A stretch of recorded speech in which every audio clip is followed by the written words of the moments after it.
advances to the Final Four. Shout out Chillinois Basketball Podcast. Shout out to Chillinois Podcast. Shout out Chillinois Podcast. Shout out Chillinois Basketball, man. The Illini get back into the win column, and Noah and I are here to recap it all. Finally, we have another win to recap. They win 71-51 over the Indiana Hoosiers on Sunday at noon in the State Farm Center. I was there in attendance. It was a great game to watch. We'll have a lot to recap for it. Just off the bat, I mean, wonderful to have Kylan back. Andre didn't play, which is a little bit concerning, but we'll talk about that when we preview USC because we're going to do a 2-for-1 on this episode. I think he will be there on I know he's on the California trip, but we'll talk about that in a little bit. All in all, just kind of a great defensive performance. One of the better defensive performances the Illini have had all year, and I think you could probably chalk that up to Kylan Boswell being back. Not the best shooting performance if you look at the stats. They only shot 24% from three, and to be honest, most of the time when the Illini shoot less than 30% from the three-point line, they lose those games. So I think that's a testament to how well their defense played. Also, how well David Mirkovic played. He had 25 points, 7 rebounds, 3 assists. He hit a Nikola Jokic step back. He was hitting threes from all over. He was definitely by far and away the most impressive player for the Illini. And it was also One Piece night, which I'm not a huge One Piece fan. But they gave us these trading cards, and when we walked into the stadium, they handed us a voucher, and they were very adamant that you don't sell this voucher to anybody, or you would be kicked out from the State Farm Center for solicitation. So, anyways, on my way out, there's these guys standing at the exits of State Farm Center with $100 bills in their hands, like probably thousands of dollars of cash, but each at hundreds. And they're offering each person $100 for one of these cards. And I was like, what? Yeah, bro, those are those resellers, and I hate those people. Well, I understood that, but I was really tempted to take the 100 because I could have made a quick $200 right there. But then I was like, well, if these guys are lined up outside State Farm Center after a game and did the research to know it's a One Piece game, this thing's probably worth more than $100. So I looked it up, and in fact, it's worth about $300 on eBay. So if we have any fans that are big One Piece trading card collectors, hit me up. Find my Instagram. It's attached to all of the photos on the Chillinois Basketball Podcast, but I do have One Piece trading cards. Enough about that because we're talking about the Illini. We're just gonna start selling shit on this podcast if Yeah, anybody well, needs stuff. these proceeds are going to me because I have these cards. But the hat which you have on is really nice, and you can buy that on the Chillinois Podcast merchandise website, and all the proceeds for that will go to Coaches vs. Cancer. So if you want to put your money to a good cause, not myself. Can I be honest? I really thought you were about to like do a crazy card giveaway, and then you're just like, "Yo, buy this card for me." Hit Well, me up on I have Instagram. no idea what One Piece is. Like I had to look it up. I knew it was an Dude, anime it's an show. anime, but like, why are they partnering with the University of Illinois The whole basketball? thing was they're doing like the U.S. voyage, so they had a couple colleges they're doing it with, and Illinois has the Indiana game, the Michigan game, and the Oregon game. And during the Michigan game, they're doing a One Piece halftime show, which is kind of weird. But they're also doing it at St. John's. They were doing it at Rutgers, I think. They picked like 5 schools. That's why these cards are so rare because there's only like probably 10,000 of them in existence. But anyways, enough about One Piece. And I'd actually like to dub this game more of the Illini homecoming game than anything. It wasn't the One Piece game, it was the Illinois homecoming game because Kasparis Yakochonis was in attendance, Will Riley was in attendance. I didn't see Terrence Shannon Jr. there, but I mean, you texted me in the middle of the game and they said on the broadcast that he was simulating Lamar Wilkerson on the scout team, which I thought was pretty hilarious because Lamar Wilkerson played nothing like Terrence Shannon Jr. on Sunday afternoon. And Dane Danger was in attendance as well. So that was pretty cool. And if we could just make every home game the homecoming game from now on, I think that would lead to a lot more wins. But let's break this You down. were only missing one person, Chase. You know Who? who it was. Coleman Hawkins? No, you Oh, know who Jelly it was. Roll. Jelly Roll. I knew it. And it was funny on my way up to Champaign, a Jelly Roll car or Jelly Roll song came on in the car like as we drove into Champaign, and it was like, wow, this is That's how you know that they're about to win. That's yeah, how that's you how I know. do. That's how I do. But let's talk about the game more specifically.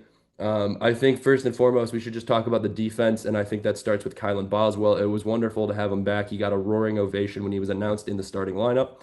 I was a little surprised he did start because he has a big club on his right hand, But it didn't seem to affect him all too much. He was what, 1 for 3 from threes, which is actually above his season average or like right at his season average, anyways. He made a couple field goals. I think his first basket was that offensive rebound putback, which was just like so like typical Kylan Boswell to get an offensive rebound being the shortest guy on the floor. So that was really fun to watch. And then the crowd went crazy because it was like Kylan's back. And then I think at one point he deflected a pass and it went out of bounds and he dove for it, which I looked at my father and was like, please don't dive for that ball. But he did it anyways because he's Bam Bam Boswell and he's going to dive on the floor. Just so good to have him back. He offers so much. He had 9 points, he had 7 rebounds, he had 2 assists. And I think most importantly, and Mike Latulip highlighted this on the or Illini Inquirer podcast after the game, he just is such he takes so much pressure off of Keaton Wagler because it gives the Illini another ball handler that can get to the rim in a like late shot clock situation, another ball handler that makes good decisions. And we saw some of those games when Kylan was out that Keaton, like against Wisconsin, against Michigan State, they could just kind of hound Keaton because nobody else could really dribble the ball up the court besides Mirkovic at times. And I don't know, having Kylan back just seems like this team's a little bit more fluid. They have their senior leader out there, and I really thought his post-game presser, like the quote he had about how he's going to be locking up Kasparis Yakachonis and Will Riley in the league next year was pretty funny. And a lot of the comments on those posts on Instagram when the quote came out was like, "You're not going to be in the league next year, dog." I don't know. I think he could carve out a role in the G League and then make an NBA roster just based on like how much of a winner he is. I don't think he's going to get drafted necessarily, but thoughts on Kylan Boswell being back? What does it mean for the team? It was certainly good to see him back, especially in person. Yeah, I mean, obviously happy he's back. I'm surprised he was back. He said in the post-game interview he was actually aiming for the USC game. So it was a little bit early, maybe because Andre's out. They've kind of pushed it up a little bit. Either way, it seemed he performed just fine. It didn't seem like he was labored or, that he needed any more conditioning. But you do wonder going into this California trip, how's he going to hold up? I guess he's still got the screws in his hand, so when are they taking those out? There's a lot of questions, I don't think they but take the screws out. they I stay feel- in. Yeah, I know the stitches came out, but I think the screws stay in. It's like when you get like a hip replacement or something and they keep the screws in. He's a bionic man now, just like Morez. Yeah, I mean, geez Louise, Illinois, that's the problem. They're breaking the shit out of these guys in practice and then they're rebuilding them with Yeah, is it really a titanium good thing to bolts. have Terrence Shannon Jr. in practice when we've got an injured right hand guard with Kylan? Like, what, God forbid Terrence Shannon Jr. does his typical bulldozer drive into the lane and Kylan tries to take a Well, what charge. what if what if Terrence Shannon Jr. got hurt and then he's out for the season for Well, Minnesota? It's I mean, that's the craziest part is Minnesota has had him on like injured reserve since Christmas. And I know he's coming back after the All-Star break, but like God forbid he gets hurt in practice simulating Lamar Wilkerson. I think if you're the GM of the Timberwolves, you're probably like, what the hell are you doing, Terrence? And there was some talk about whether or not it was even legal, but the NBA or the NCAA, wait, what well, does no, the that mean? NCAA, well, because people were like, can an NBA player really practice with college players? And they can do it as long as it's not like a frequent thing. They can do it like every once in a while, the rule states in the NCAA. Well, But people, why would there be a rule against it? That makes no sense. well, then a college team could just call in all their former NBA players and have them practice all the time and make the team the best team in the country because they're simulating practices against NBA players. I don't know. I mean, if you have the resources to get NBA players at your facility every day, then, by all means. But either way, I think now that Kyle's back, it's much, much, much better for the team, especially with Andre out. You need to have him back. I mean, we saw that Wisconsin game. They didn't have any answers really. I mean, down the stretch, Wisconsin was getting everything they wanted, and there was no defense. So now that Kylan's here and you don't know when Andre's coming back. I mean, hopefully he's back for the USC game, but very good chance he won't be. So kind of have to just assume that he won't be, and that's probably what Illinois is doing. And Kylan's gonna get his assignment, and I don't know who is gonna guard, as I like to now call him, Chad Baker Mozzarella. I came up with that one myself. Um, what position is he, a four? Yeah, he's a forward. He's like 6'9", so So Merck's probably gonna have that assignment. yeah. That's gonna be an interesting matchup. But I mean, keep in mind this is the USC team last year that beat Illinois in Champaign and essentially derailed our entire season. So we're trying to get our get back now, and I think Brad's going in there with some vengeance. And I've never been a big fan of Musselman, so I'm gonna be tuned into this one. Hope Illinois that destroys them, but either way, we're getting ahead of myself. Did we finish talking about the Indiana game? I feel like we didn't I feel like we literally didn't finish talking about the Indiana game. No, there was too much good stuff to just skip over all of it and continue on to USC from there.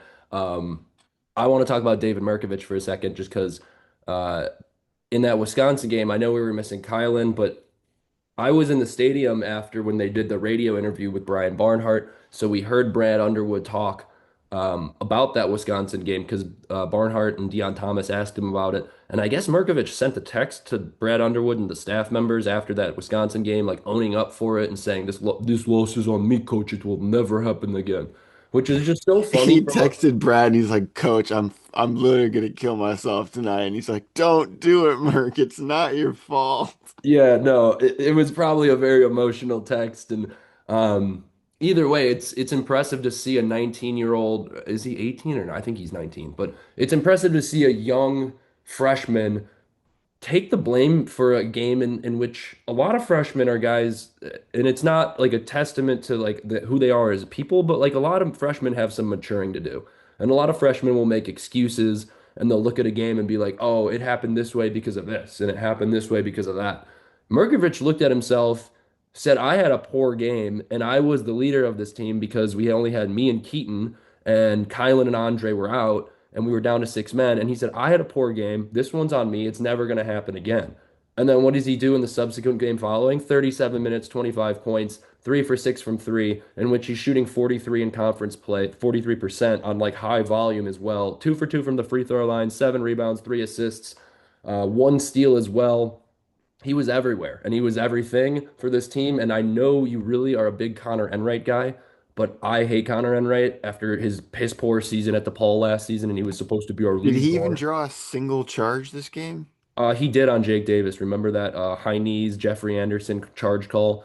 Yeah. Blows the There you whistle go. 17 times just so everybody has eyes on Jeffrey Anderson, runs to half court, then makes the charge call. Okay, Jeffrey, we get it. You want to be on TV. Anyways, Mirkovic just destroyed Connor Enright, and that was the matchup they were seeking all night. It was hilarious to watch because every time they switched Enright onto Mirkovic, I was like, Merk, you got this bum. He sucks. And then he would just take it in and like do an elbow jumper. He had that Jokic turnaround on him. It was so fun to watch. And I don't know what Indiana was thinking putting their 6'3" Connor Enright guard on David Mirkovic, who's 6'9", but they learned that lesson, and I don't think they'll do it again. They won't do it again because Connor Enright won't play Illinois again. I don't think he has any eligibility left, but it was fun Big to Ten watch. tournament. Maybe in the Big Ten tournament, but if they do it again, I hope they do it again. And I kept telling my dad next to me every time. I mean, Connor Enright was 0 for 2 from three, which makes a lot of sense because he sucks at shooting the three ball. I was hoping they would let him shoot it more, but I kept telling my dad every single time a possession for Indiana ends in a Connor Enright three, you know the Illinois defense did a great job. Because Connor Enright, let me look up. I mean, I thought off the top of my head, I have to guess he's shooting less than 30% from three this season. I'm gonna double check that. Uh, okay, he's shooting 34.9%. That's actually surprising to me, but he really sucked at it on Sunday. So I'm so happy with the fact that they continued to play Connor Enright on David Mirkovic because I really don't like him. Um, David Mirkovic was great defensively as well. And even more impressive was the fact, I think on the first possession of the game, he rolled his ankle or something. And then I don't know what he said to Brad and Tyler Underwood, but he came to the bench and he said something, and then there's a clip, and they both start laughing after he walks away from him. So he must have said like, "I'm fine, coach. I killed this team," or something like that. But it was impressive to watch, and it's only funny, or it's funny to me that Mirkovic isn't getting all this attention nationally. And I think there was like a tweet about him from some NBA, I don't know if he's a scout, but like an NBA mock draft predictor. And he was like, haven't watched a lot of Illinois this year, but this David Mirkovic guy seems to be a baller. Is he going to be an NBA prospect? And everybody was like, where have you been, dude? Like this guy has been pretty solid all season. If not for the fact that Keaton Wagler's just outplaying him, he would probably be up there for the Big Ten Freshman of the Year. And if that wasn't evident before this game, it is now. And I think what even solidifies the fact more is Indiana's former guard and like all-American guard and beloved by everybody on the Indiana campus in Bloomington. Yogi Ferrell tweeted after this game. He said, "I used to play against this kid in Montenegro. I knew he was going to be good." If Yogi Ferrell is tweeting that about a 19-year-old power forward from Montenegro, I mean, you better watch out because I think Yogi Ferrell knows ball. He might be a coach someday. Any thoughts that I haven't already given everybody on David Mirkovich? Or did you predict him to be our MVP this game? Can't remember. I feel You like I predict him a did. lot, so Yeah, I mean, there's only so many players on the team, so every once in a while you're gonna get one right. But I think Merck was I mean, he was the only consistent three-point shooter.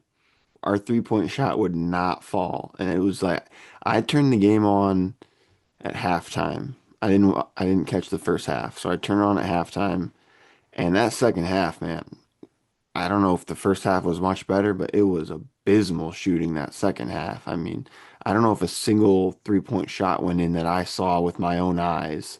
I turned away when Keaton got fouled and he shot that three and got fouled. I turned away and then it was, crowd erupts. I'm like, oh, I missed it. But they were just really, really not impressive. But the offensive rebounding is what won that game for sure. And obviously, it's something they've emphasized all season. It's something that Brad just pounds into their heads, and it's really comforting to know that your team can win by 20 and still shoot terribly, because then maybe in March you can get lucky in a game and squeak by with a poor shooting performance. Because you got to expect that this Illinois team, they're usually going to shoot pretty well. They have the number one offense for a reason. I do wonder what that rating went to now. I have to imagine it dropped with this game. But either way, I mean, they're not going to have this bad of a shooting performance on your average night. So you like to think that if they can rebound this well and just play this cohesively, then they're going to go very deep in March. and this Indiana team isn't any slouch either. We held them to 51 points and they average 80.3 points per game. So we're holding them 29 points below their average. I know if you look at the stats, Lamar Wilkerson scored 21, so that's like right on his average. Tucker DeVries scored 13, which is right on his average as well. But everybody else for this team just couldn't get it together. Sam Alexis had 11 points. He was actually, I thought, their most impressive player. Nick Dorn scored 1 point. He had been lighting it up the games before. Enright scored zero. Reed Bailey gave you two off the bench, and Josiah Miles hit a three. That was it. Actually, if you look at the stats, Mirkovich and Keaton Wagler scored 43 points. Indiana scored 51. So our freshmen almost outscored the entire team. I think They're once. a football school, dude. They're a football school. It don't even matter. Yeah, they are a football school now. And it was funny because this was like my Super Bowl with my Indiana friends. And I was rather tame about it actually because beating Indiana by 20, I didn't really have any bad words to say about them. I was just like, we're good and you guys aren't very good. That's all I could say. Um, I think Indiana might still slide into the tournament somehow, just if they collect some more wins, because that Purdue win is now looking really good, and that Oh, Wisconsin win. if they can just win the games they need to win, they'll make it in for sure. Plus, it's the name brand Indiana basketball and March Madness. They want them in. Even if they have to add an extra Big Ten team, which I do wonder how many Big Ten teams they'll let in this year. I want to pull up maybe we can do that exercise right now just to see what our prediction is for the end of the year, how many teams they'll allow in. So you got to assume Illinois, Purdue, Michigan, Michigan State, Nebraska. That's five. Hmm. You got Wisconsin. to, did I say Wisconsin? No, you just did the in Indiana, or sorry, Illinois, Michigan, Michigan State, Purdue, Nebraska. Wisconsin would be six. Wisconsin six. I think Iowa's pretty much in there. U Hmm. UCLA's probably in there. So that's what, eight? Debatable. Yeah. And then I think right now you got Indiana and Ohio State tied. I think if Indiana can keep winning, they'll get in. I mean, then kind I of mean, got a battle USC's on the between. bubble. So Yeah, if I mean, USC is on the bubble, then we're looking at potentially 11 teams. yeah, that's crazy. That might, I think the SEC, or yeah, I think the SEC had 12 or 13 last year, but it's very close to the record if we were to get 11 teams in. Yeah, but last year the Big Ten did really well in the tournament. I remember, like we won every first round game and then half of the second. I can't remember, but we had a really good start to the season. So, and I think it'll be the same. I think the top half of the Big Ten is really strong this year, and it wouldn't surprise me if more than one Big Ten team makes it to the Elite Eight. I would be shocked if more than one Big Ten team didn't make it to the Elite Eight, just given the heavy or the talent that's at the top of the conference. But any closing thoughts on this Indiana game? Every time I look at the box score, to shoot 23% or 24% from three, and which is a kind of a staple of this Illinois offense, and still beat a team by 20 at home is just impressive. And it's just, like I said before, just kind of cements in my head that like Kylan being back on this team is just going to help them so much more. And I never doubted that, like, I was never a Illinois is better without Kylan Boswell. I never said that, I don't think. And I also don't think I ever subscribed to that idea. But there were times where when we went 5-0 without him, I was like, maybe our offense is a little better. Doesn't matter if the offense is better. You need stops sometimes, and Kylan Boswell is going to get you stops. I think the entire defense plays better when he's in the floor because everybody just plays with a little bit more hustle. They know that Kylan's going to play with that hustle, and they do as well. Even Ben Humrickhouse got a steal. I think we forced 10 turnovers with this in this game, which was or 9 turnovers, which was the second most of any game in the Big Ten season for the Illini. Um, I noticed no Petrovic. Is he going to play again this season, do you think, or are they done with that I don't experiment? know because these games, these West Coast games are tough, and the Michigan, maybe they get him in the last two and see if we can, maybe, but I'm kind of doubting it at this point. Um, but it was funny. I wanted to make one last closing point before we get to the USC game. If I'm looking at the three-pointers here, because there are only 7 of them, the line I made, I think I can name them all off the top of my head. The Keaton Wagler one, because he was 1 for 4, was the step back three where he got fouled. Tomislav Ivasic's three was the second to last basket of the game when they got to 70 or 69 points. The Jake Davis three was like in the first 4 minutes of the game when David Mirkovic kicked it to the corner for him. The Mirkovic threes, 2 of them came on back-to-back possessions, and the other one was like 2 possessions earlier. Kylan Boswell's three was with like 16 minutes left in the first half, and it was like, oh, so Kylan can shoot with that big club on his hand. And then Hummerkaus was 0 for 6, and Zvonimir was 0 for 2. So those were all 7 threes at the line I made. It's funny that I can name them all off the top of my head just because of how few they made. Um, and I do want to give a shout out to Ben because there were a lot of people behind me, even though he was 0 for 6 on three. There were a lot of people behind me in the crowd and in front of me that were groaning and saying, "Get Ben off the court." He had 8 rebounds. He was our leading rebounder. He had a steal that led to the Tomislav or the Zvonimir Ivasic alley-oop dunk that really got the crowd going. So shout out Ben Humrickhouse. That's my last point on this game before we get to USC. Actually, my last point will be I think I don't know, how much of this game did you watch on TV and did you watch with volume? Because I think the Orange Crush was like significantly better this game.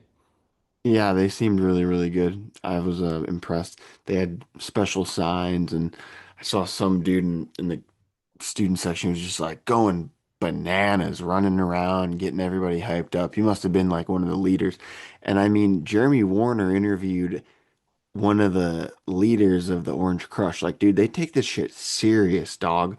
Like, we would like lead the student section at our high school football games and do like the roller coaster and do fun chants. These guys are organized over here. I mean, they got to figure it out. So I don't know. I mean, maybe I don't know if it's an issue with the students or if it's like just the layout of the building itself. I mean, certain arenas are just louder than others. It is what it is. I don't know, but you know, maybe we got to get down there. I mean, maybe we got to get some booze. I mean, do they like are these kids pre-gaming? Are they doing They did anything? Are have they they sorry to interrupt. They had a cam special at 9 a.m.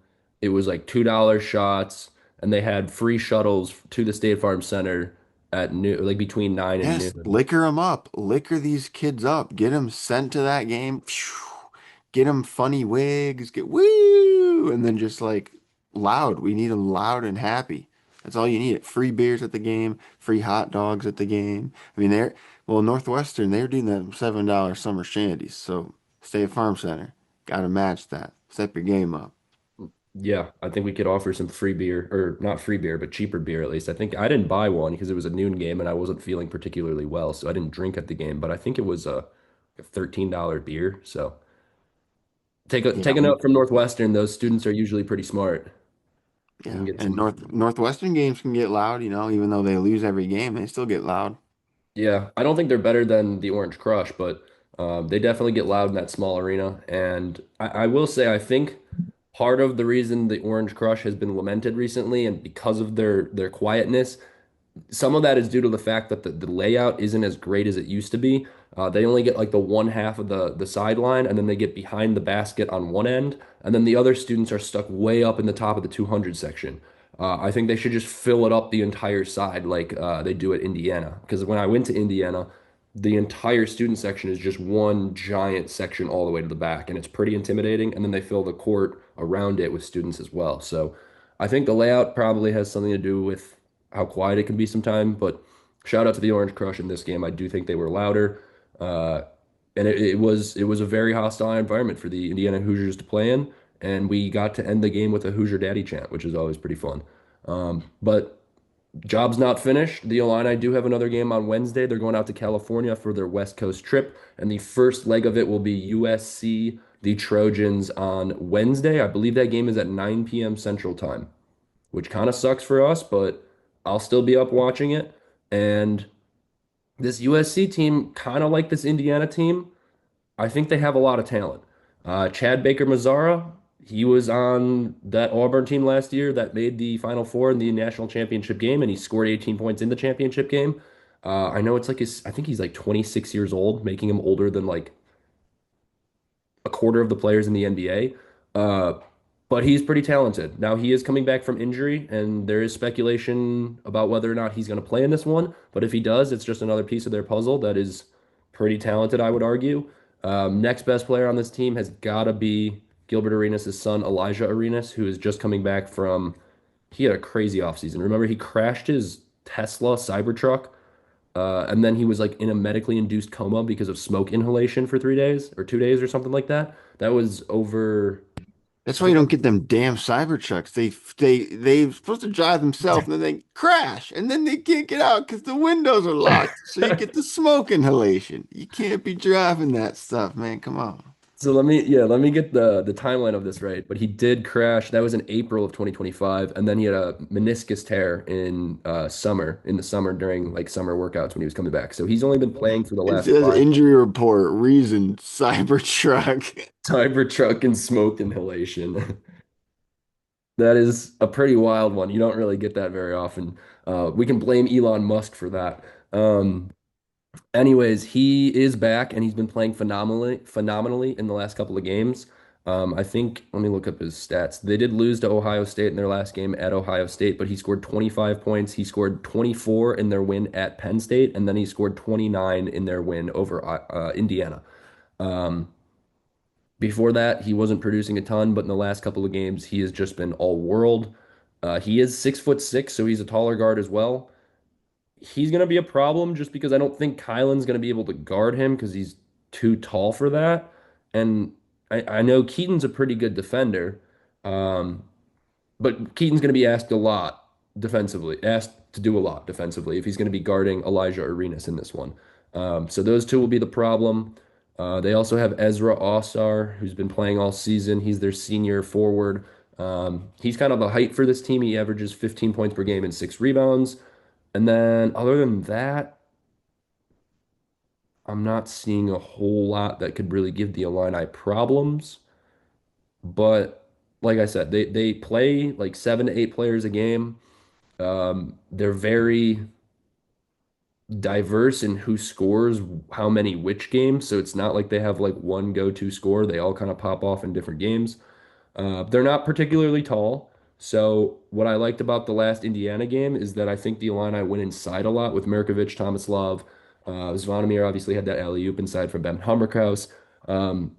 But I was telling my dad on the way down, I just thought the Illini should have done a better job against Michigan State and Wisconsin using their size to their advantage, and they didn't. And I think they did it a little bit better against Indiana. So I'd like to see them do that again against USC because I think USC's tallest player that they actually play is like 6'10". Also, no European influence on this team. I went top to bottom on the roster. They only have Chad Baker Mazara, who's from the Dominican Republic. No European influence. You want to know how bad I want Illinois to win this game? How badly? Let's just say I'm willing to get drastic. I'm willing to take Bobsic Ivisic. No, that's a I'm big willing to, knife. I'm willing to sacrifice him No, if dude, don't that's do what it it. takes to Don't beat do it. Eric Musselman. I hate Eric Musselman, and I don't get how he beats us. And what's so weird is so he was at Arkansas, right? He He was. he leaves Arkansas where he had a really good program, really good team. And I feel like now he just sucks butt at USC. Like they can't win a game, man. They went, did they make the tournament last year? I don't think they did. No, and they're not going to make it this year. I mean, he's supposed to be this big hire. Oh, Musselman, we got Musselman. And Chad Baker Mazara, I mean, Chad Baker Mozzarella, he didn't he fight somebody last year on a plane on Auburn? They like got into some scuffle with his teammate. That does ring a bell. Like you can't be doing that. So I don't like that whole program. I hate that they beat us last year. They derailed our season. I'm convinced if we don't lose that game, that season turns out very differently. But yeah, this is a game where honestly at this point the UCLA game, if you lose that, okay, UCLA is beating a lot of teams right now. They're really hot. Mick Cronin's just such a prick. I mean, but at least they're, a good team, respectable. This USC team, man, we got to win this game. I mean, I'm still angry. I know Brad's pissed, and he's telling Merck right now, man. He's whispering in Merck's ear. He's like, "You know what these guys said about you? They're talking shit about you, man. I heard them." He go, "What? What did they say, Coach?" Man, they said that your hair. They said you look stupid with that haircut. They say when you mess your hair up that you look like Jimmy Neutron. What do you mean, Coach? And then he's gonna go like like Donkey Kong. That's kind of what Merc reminds me of is Donkey Kong. He just goes out there and starts smashing fools, tossing barrels at fools, and they're gonna be pissed. I mean, this Illinois team is gonna be pissed, and that's what they need to be. And I think they're gonna smash this USC team, and Eric Musselman's gonna go whining, crying. Oh, the time. Oh, 9 p.m. Oh, it was too late. We needed an early game to throw their circadian rhythm off. Whatever the hell they're going to complain about. There's always going to be some excuse. But this is a get back game. This is a revenge game right here. I am excited to watch this one. I'd argue the USC game, while it did hurt the Illini last year, I just don't think the Illini team was as talented as this year's team. So I would argue it was, I think it was right around that time last season when they started having like locker room issues as well. I think that Do was, you notice though, Merck's hair is ridiculous in those yeah, no, post I game didn't. interviews. Did you see the photo of them getting on the plane today? Bro, his post game interview yesterday, he his hair was this tall, and it's like he literally just like he looks like a wild animal. It's like, dude, you gotta like gel it down, shave it down, do No, I something. like it. He looks crazy. I know it's It makes him look like scary. Like I'm not messing with a Montenegrin dude, or is it Montenegrin? I would assume so. I'm not messing with a Montenegrin who has that bedhead hair all the time. You don't know where he's been. He might have been up all night. he looks like he was studying like very intense research in the lab is what he looks like. Yeah, or like he got shocked by one of those like shock balls where you put your finger on it and it makes your hair blow up. He was rubbing balloons all evening. So, um, we did talk about it earlier, and I want to bring it up again. Andre, just like Merkovich, was in the photos on the plane. So Brad did say if Andre wasn't like responding to treatment, they'd probably just leave him in Champaign if he had no chance of playing on the USC UCLA trip. So I guess he has a chance of playing in one of those games because Brad was like, we're going to leave him at home and give him more treatment if he's not going to play. He was on the plane. I'm not sure if he's going to play against USC, but we're going to hope and pray that his ankle heals up pretty well. Um, when I saw him in person, he was like talking to some players and or not players. He was talking to some fans after the game, and he was walking up the stairs of the State Farm Center like off the court, and he was limping a little bit. So I think his ankle's still hurting him, but that was a day ago, and then he's going to have a day and a half to respond and get treatment. So we'll hope he gets better by Wednesday. I'd like to see him play. I don't especially like to see him play because Andre's from California. So if there was any time for this guy to get his mojo back and start playing like the 18 point per game scorer we know he can be, where he's dropping 30-point games, it would be on this West Coast trip because he's close to home. I'd imagine his family's probably going to be at this game. I know his sister goes to some school in California and plays volleyball, and I think his family lives in California now. So he'll be close to where his parents are. Whenever Peja's in the crowd or his wife's in the crowd, we usually do pretty well. Um, so hopefully we can get them some ticket, not us personally, but hopefully the Illini can get them some tickets, and hopefully pay or hopefully it would be cool to see Page on the court for the Illini, but hopefully USC needs to get him some tickets, man. They just, I mean, they can buy tickets. Let's be honest. why I would mean, they give free tickets to the Stojakovic family? He used to play for California and then Stanford. That's like both of their rivals besides UCLA. bro, his dad, what team did his dad play for? The Sacktown? Sacramento, yeah, Sacramento Kings for a long Boom. time. There you go. Got that Cali connection. That's fair. That I'm sure he knows. sack connection, bro. You don't know about that sack connection. Me and my boys in Sacktown like that. Speaking of Sacramento, that college just joined the MAC, which is the wildest thing to me. They're gonna send Sacramento State football to play in Ypsilanti, Michigan on a cold December night in the MAC. I don't think You're they're gonna gonna get do too well. smacked up. Yeah, they are. It's oh, actually, we get the legendary Ball Sack game this year against Ball State versus Sacramento State. So Wow, that's yeah, big news. That's huge I'm- news, actually. it's gonna be well Live, attended we'll have live coverage for ball sack game. on the Chillinois podcast. We're gonna talk about a Ball State Sacramento State football game. Anyways, are you excited to see Andre back? I think he's just another piece of this puzzle that needs to get healthy for the Illini to be at full strength. Obviously, full strength in terms of the roster, but like full strength in terms of what they're capable of doing. Um, Also, when he comes back, do you think he's a starter? Do you think we bump Jake Davis to the bench, or do you think he comes off the bench himself? Yeah, I think they go back to what they were doing before. They'll put him in. I mean, maybe for a game they have him come off the bench, but they'll probably have him start. I mean, Jake Davis has been really solid. I mean, I don't think he's necessarily stolen that position or anything like that. You know, good solid defense, good shooting. I mean, didn't shoot great against Indiana, but been shooting fine. And as long as that corner three's hitting, that's all I care about. That sweet, sweet corner three. He did knock one down against Indiana. It was his only three. So with Andre, it's gonna come down to what Brad wants to do. I mean, I think get him back as soon as possible, just that way he gets as many reps in for March. But then you could also look at, you don't want him to re-aggravate the ankle. So it's a fine line. Maybe err on the side of caution.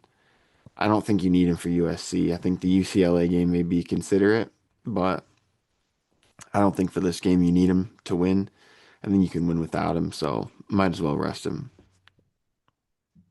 I mean, if he's healthy, I'd like to see him go, but it is a high ankle sprain, and you don't want that to get too messed up further down the line. So depends on how he's feeling.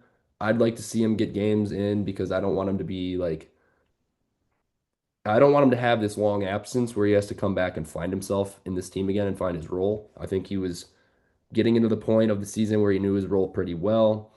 So I don't want to see this team play too many games without him. So he has to come back and find his shot, find what he's good at on this team again. Um, Let me see here if there's anything else on USC that really, like I said, they're talented. The biggest thing to me about this team is they're only 6'9" or 6'10" at the tallest, but they play a lot of guys who are like athletic, like physical and athletic. They can jump. Like I said, Elijah Arenas is a 6'6" guard, so that offers some potential matchup problems.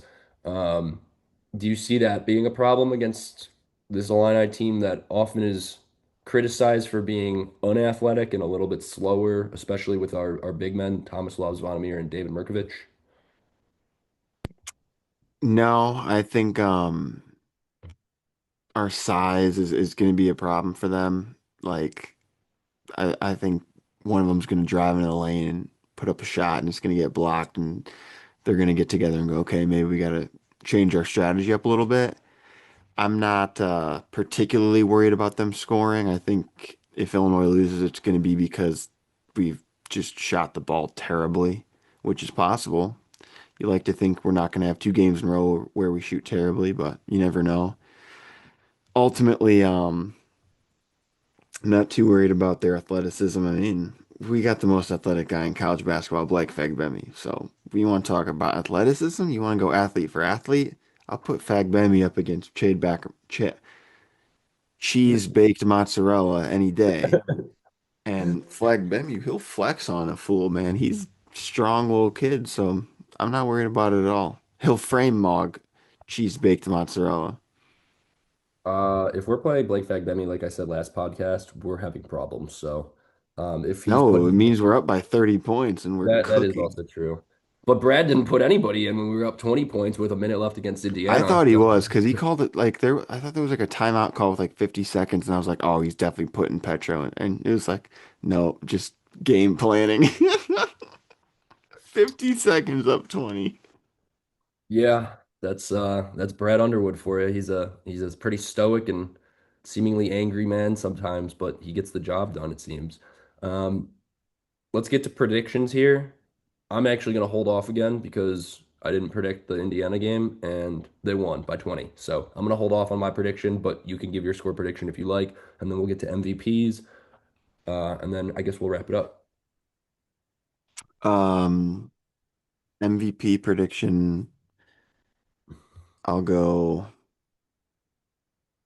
Man, you gotta think it's gonna be somebody that was on the team last year because they're gonna remember the game. They're gonna remember this team really messed with our heads. So it's gonna be Ben or Jake or Tommy. I don't think Ben or Jake's gonna get it. I think this is gonna be a Tommy game. Tommy's the kind of guy he remembers stuff like that. He'll remember like, yeah, I remember you guys. I remember you guys. And he's gonna come into the game with a little, you know, little fire. He's gonna take that cheese baked mozzarella. He's gonna put it in the oven and bake it to a nice crispy 350, 1 hour. Pull it out. Maybe put some Parmesan on top. He's gonna eat it. He's gonna eat it all night. I'm predicting Illinois 88. No, no, no. That's too much. That's too much. That's too much. 78. USC 62. So that's what a 16-point win for who is it that critiques our math? Was it Kalachi or was it It was original bug. I can't stand original bug. But no, 16-point win, 878-62. MVP Tommy, his stat line, 23 points, 8 rebounds, 4 assists. That's a pretty big stat line from Tommy, but I would love to see it. I'm gonna make an obscure MVP prediction here.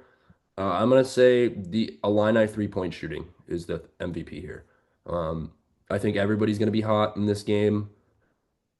I keep saying we're gonna have like an Oregon game where we just keep nailing them, and I kind of like that in this spot here, just because we missed so many in the last game. Like this team doesn't. The average is gonna law of averages means we're gonna come around and shoot better in this one. So You've predicted an Oregon performance so many times this it's gonna season. happen. It's gonna happen eventually. It was a record-breaking performance that's never been done in history. What makes you Okay, think we no, could do it not like again? Not like exactly, but maybe we hit 14 or 15 this time. And I mean, we are on the West Coast, and we have Andre and Kylan, the twin flames from the West Coast. So those are Cali boys right there. And I don't know. I think we're gonna enjoy the weather. Kylan's not from the West No, I Coast. know, but he played 2 years at Arizona. And if you I look at him, mean, he looks like he's there's from Hawaii. So Arizona. I don't think Arizona is coastal. I think it's landlocked. okay, but that counts as the West Coast with the heat there. Yeah. It's a dry Uh, heat. It's a dry heat. and It's I not love it. humid.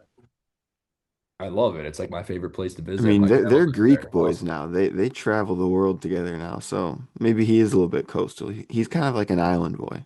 Yeah, exactly. Greece, California, pretty similar. Champagne. I mean, Champagne, Illinois, and Greece are very similar in the beauty and the nature. That is pretty inaccurate, but okay. Uh, but anyways, I'm not gonna make a specific MVP prediction. I just think the Illinois three-point shooting is gonna get hot in this one, and then it'll probably return to earth against UCLA. But returning to earth for this Illini team in terms of three-point shooting is usually like 35%, and they shoot very high volume of threes, so that usually means a lot of points as well. Um, One quick point before I make my final point of this podcast, and it's just more a general statement about the state of Illinois as a college basketball team and a program. But before I make that point, did you see those pictures of them getting on the plane? I know I asked you about Merkovich and his hair, but why were they all carrying Borgs? Why were Did you they see that? carrying? What were they You don't know carrying? what a Borg is? No. A Borg is like, well, when you do it in college, and I haven't done a Borg in like Oh God, I know what a Borg is. yeah, it's like you Yes. can't you put a jug with like a water jug with Mio and vodka in it, and you're holding it and you drink it all day and you just get insanely I drunk. also wondered what those jugs of liquid Yeah, were. what are those? Why do It's they have prob full gallons of red and blue and yellow? I mean, it can't be a whole jug of Gatorade.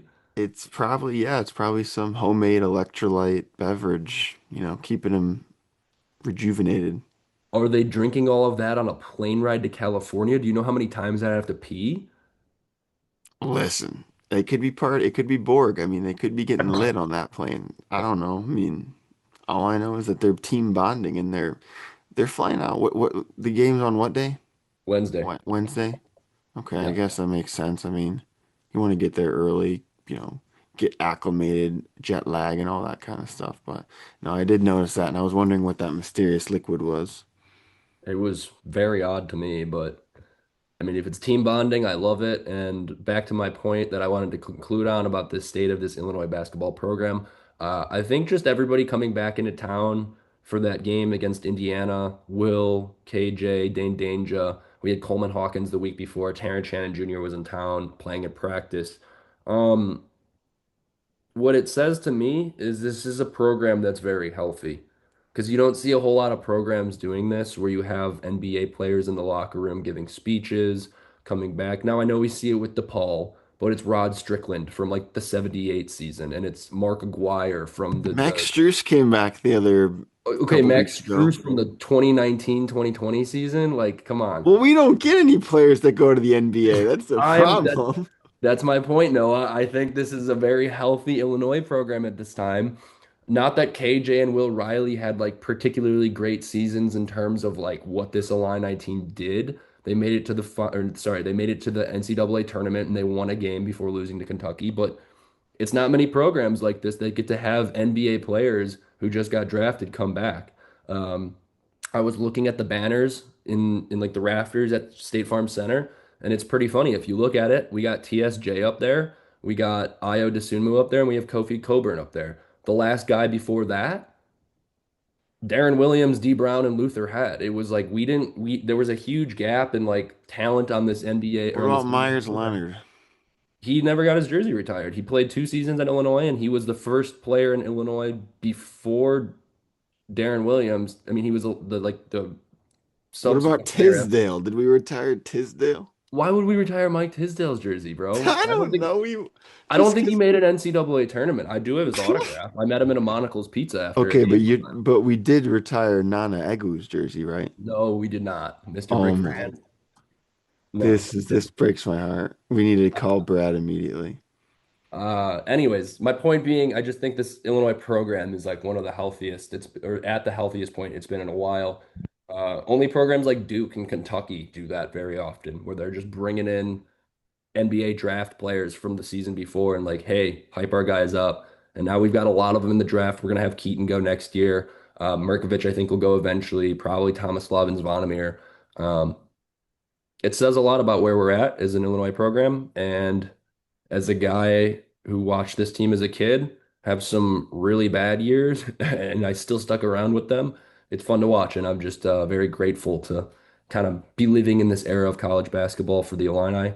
Um, and I think a lot of fans probably feel the same way. That homecoming game, as they're calling it and dubbing it, was really cool to see. Any thoughts? Um, yeah, I mean, I'm happy. I think that we have the talent and the potential to go deep in March this year, and it's a shame that every Illinois season is completely dependent on our success in March. I think it's like we can't just have a good season and then people be happy about it. Like, I think Illinois fans can be happy about it, but the outside people are always going to be like, "Oh, but you didn't go, you didn't make it to the Final Four." So I just for Brad's sake, for everybody's sake, for the team, the fans, I just pray this team can at least make another Elite Eight, if not Final Four, just to get everybody to shut up. Because I really thought the Terrence Shannon Jr. year was going to get everybody to stop talking about it, but they're talking about it already. So Brad's got to get that monkey off his back, and I think this could be the team that gets that monkey off his back.